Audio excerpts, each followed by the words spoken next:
Hi everyone, welcome again to another video. Now, I get lots of requests for flies, which I like. It's always good to hear suggestions. Now, this fly, it's not a fly, it's actually it's an inchworm worm. It's just basically a caterpillar. It's a caterpillar of a small moth. Now, you get them all around the world. We get them. You get them all quite sizes. You get different sizes. Some more caterpillar than this, then you get a smaller one.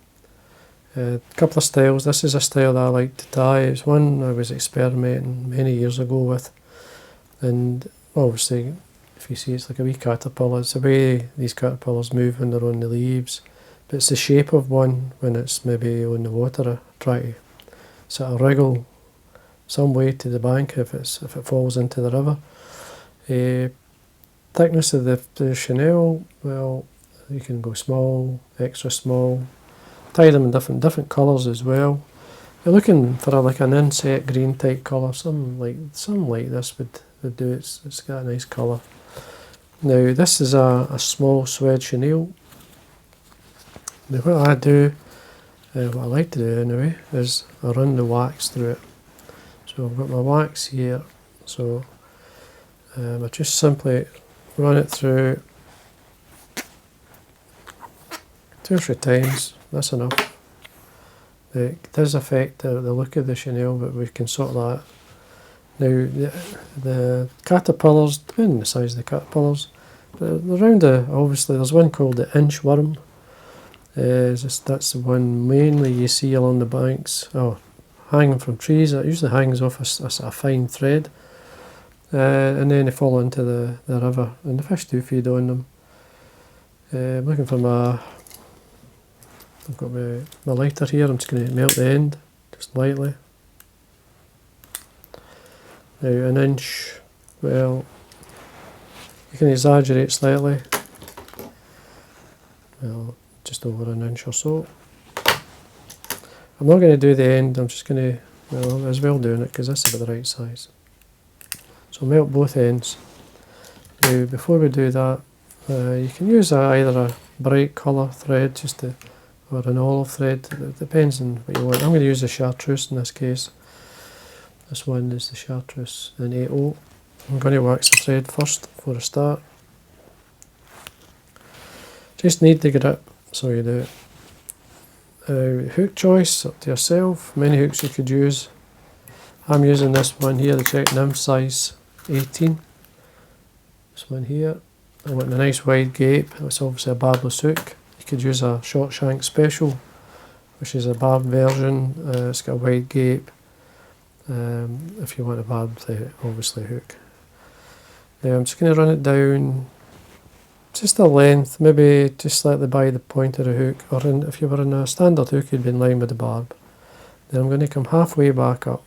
Now I'm going to put a post in here, a post of, this is an ultra dry yarn, something that you can see, because it is quite hard to see this small worm, as you call it, or caterpillar. So this helps for you to see it. So as you see, I've got it underneath. Then I'm just going to post the yarn. So cut it, not to the exact length I want, but enough to, basically so I can move it out of the way. I'm going to head back down to where the end, where I want it to start. Now I've got my piece of chenille. So I'm going to basically get about half of it. So, well, I'll split it into sort of 3 if you want to think about it. So I'm actually catching it basically on the side. Just watch your yarn. Just going to lock it in with a couple of turns underneath as well. Now I've got a fine dubbing here. I'm just using this dubbing here. You can use any dubbing, I'm just using this Euro Nymph Flash from Full and Will. It's a light olive UV. Just let the catch onto my thread. Just going to tidy up the area where I cut in the Suede chenille, and then I'm going to work my way up. Come beneath, maybe figure 8 through the wing here, making sure it's covered. And then we got, that's fine. You want a good head length. Then you want to form, like what I do is just form like a wee loop, a couple of turns. Again, you can have it sitting up, but I usually put it on the side because that's going to be sitting on the surface of the water.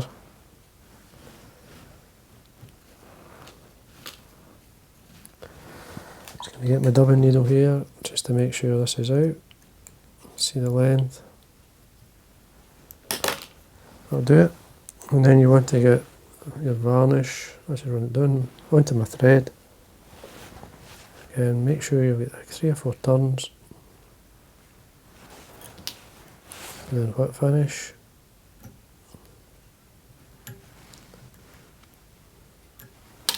Tighten up. Trim away. Now you can cut your sighter, as you call it, to the length you feel. I mean, you can keep it quite long, but I don't like it too long, but so you can actually see it. You're presenting like a caterpillar-like thing on there.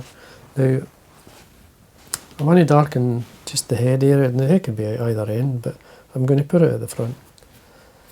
It's got a lollipop stick here, so I've just got a hot orange Sharpie here. I'm just going to colour it up and do both ends.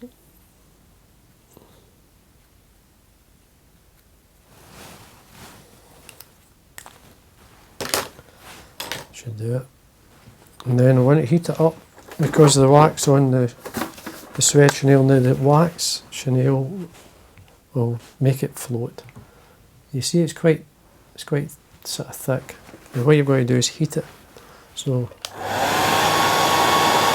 you watch it puffs out now, it softens up.